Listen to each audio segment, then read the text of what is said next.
안녕하십니까. 서울성모병원 흉부외과 교수 문미영입니다. 폐암은 워낙 무서운 암으로 악명이 높다 보니 잘못된 정보가 많이 있습니다. 건강주치의 오늘 이 시간엔 폐암에 관한 오해와 진실을 팩트체크해 드리겠습니다. 아닙니다. 폐결절은 정의상 CT에서 확인이 된 최대 크기 3cm 이내의 덩어리를 말합니다. 보통 3cm 기준으로 보다 큰 경우를 혹, 종양 이렇게 부르고 3cm보다 작은 덩어리를 결절이라고 부릅니다. 결절은 그 원인이 다양합니다.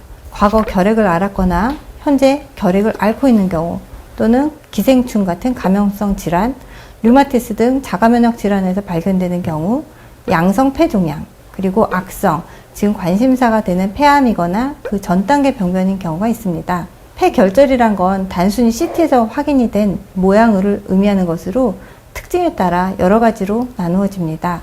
전체가 단단한 부분만 있는 고형, 그리고 부분적인 반고형 결절이 있고, 또 전체가 간유리 음영으로 된 순수 간유리 결절로 나눌 수 있습니다. 이 중 반고형 또는 부분 고형 결절이 다른 형태의 결절에 비해서 폐암의 위험도가 높습니다. 조기 폐암에 대한 한 연구에서는 반고형 결절의 대략 34%, 고형 결절은 7%, 순수 간유리 결절은 18% 정도에서 암으로 발전했다는 보고가 있어 폐결절 중에서 부분 고형 결절인 경우는 주목해야 할 필요가 있습니다.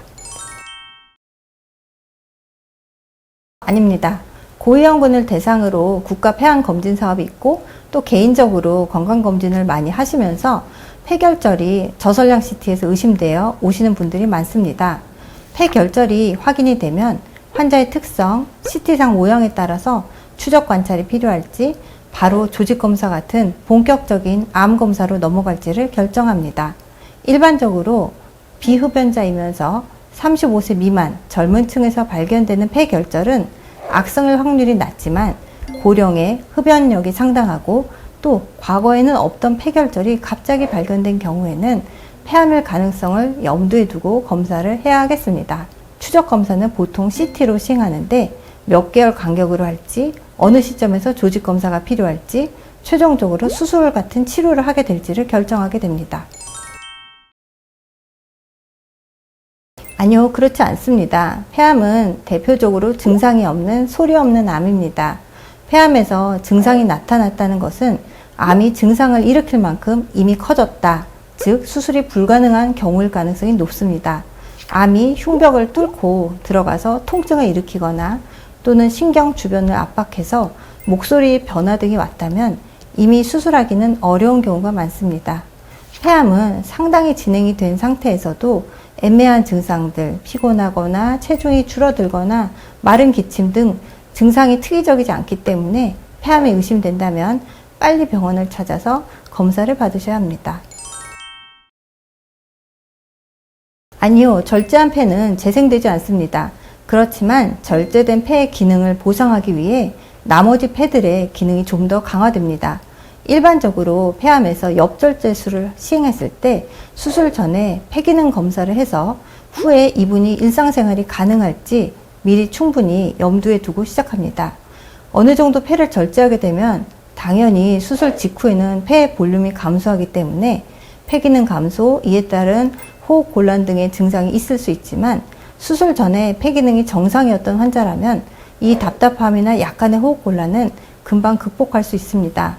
교과서적으로는 일반적으로 수술 후 3개월에서 6개월 이내에 수술 전의 기능으로 회복한다고 알려져 있습니다. 또한 수술 전에 기능이 나빴던 분들도 수술 후 재활의학과 함께하는 호흡 재활 프로그램을 통해서 충분히 일상으로 복귀하실 수 있습니다. 운동을 하면 근육이 커지는 것처럼 유산소 운동을 통해 폐 기능이 회복되고 일부에선 더 강화되는 경우도 많습니다. 오해입니다. 수술해서 폐암이 번지는 것이 아니라 이미 진행이 된 상태에서 수술하는 경우에 조기 재발이 있거나, 또는 수술 당시에는 알지 못했던 전이가 뒤늦게 발견되는 경우에 그런 오해를 받습니다. 수술 자체로 인해서 폐암이 번지진 않습니다. 폐암은 수술이 가능한 단계라면 항상 수술이 첫 번째 치료로 추천되고 있습니다. 아니요, 절대 그렇지 않습니다.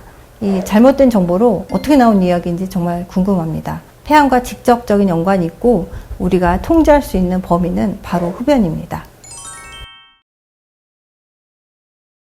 폐암에 특별히 더 좋은 음식 또는 폐암의 재발을 막는 음식은 없습니다. 그러나 수술 후에 회복기 환자라면 저는 단백질을 잘 섭취하시라고 말씀드립니다. 수술 후에는 체력 저하가 있을 수밖에 없습니다. 후속 치료가 필요할 수도 필요하지 않을 수도 있겠지만 몸을 회복시켜야 하기 때문에 회복기에는 단백질을 포함하여 골고루 잘 드시기를 권고합니다. 특히 일부 환자분들은 고기를 먹으면 암이 재발한다고 하시면서 일부러 안 드시는 경우가 있습니다. 그러나 수술 후에 빨리 회복해서 잘 일상생활에 복귀하시려면 단백질을 잘 챙겨 드시는 것이 제일 중요합니다. 그렇지 않습니다. 물론 폐암의 가장 강력한 원인은 담배입니다. 또한 직업적으로도 가령 진폐증 환자분들은 폐암의 발병 위험이 높습니다. 그런데 요즘은 비흡연자 폐암이 증가하는 추세로 있습니다. 이에 대해 연구도 많고 가설도 많습니다. 간접 흡연이나 실내 공기 오염, 미세먼지, 라돈 같은 환경 물질이 원인으로 꼽히고 있으며 일부에서는 가족력이 있는 경우도 있어서 유전적 소인에 대한 연구도 진행되고 있습니다. 폐암 자체는 유전병이 아닙니다. 그러나 부모, 형제, 자매 같은 직계 가족에서 폐암 환자가 있을 경우 어떤 폐암이 생기기 쉬운 유전적 특징, 즉 유전적 소인을 공유하고 있을 가능성이 높고 또한 가족이기 때문에 같은 환경을 공유하고 있어서 폐암 발병 위험이 높다고 봅니다. 따라서 폐암에 가족력이 있다면 내가 담배를 피지 않는다 해도 정기적으로 건강검진을 하시고 내가 통제할 수 있는 부분을 높이는 것을 권해드립니다. 90년대 초로 돌아갔을 때 우리나라 폐암 환자의 상대 생존율은 남녀 모두 합쳐서 12.5%에 불과했습니다. 하지만 최근에 국가 암 통계를 보면 1에서 4기를 통틀어 폐암 환자의 종합 5년 상대 생존율이 남자는 31.9%, 여자는 52.4%, 종합 38.5%입니다. 90년대에 비해 거의 3배가 좋아졌습니다. 이는 조기 발견, 조기 치료, 그리고 진행된 폐암에서 표적 항암 치료, 면역 치료 등 빠르게 발전한 최신 치료를 적용한 덕분입니다.